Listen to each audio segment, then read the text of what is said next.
We know from an early age that changing the rules in the middle of the game isn't fair.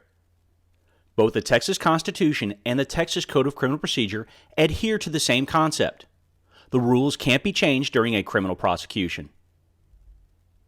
Due course of law is basically the same concept as due process, and both refer to procedural law. Procedural law is the process by which one is found guilty of a crime. The end goal of procedural law is that the system be fair and consistent for all persons. Both the Texas Constitution and the Texas Code of Criminal Procedure are specific about due course of law. They state, "No citizen of this state shall be deprived of life, liberty, property, privileges, or immunities, or in any manner disenfranchised except by the due course of law of the land." Disenfranchised means preventing from participating in the government.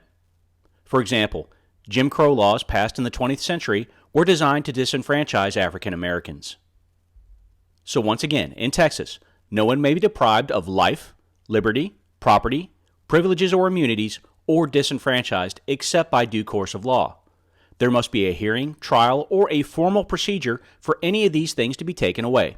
They can't be taken away arbitrarily, and the procedure used must be fair and consistent.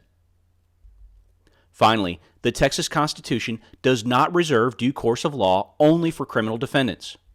For victims too, it promises due course of law, stating, "All courts shall be open, and every person for an injury done him in his lands, goods, person, or reputation shall have remedy by due course of law."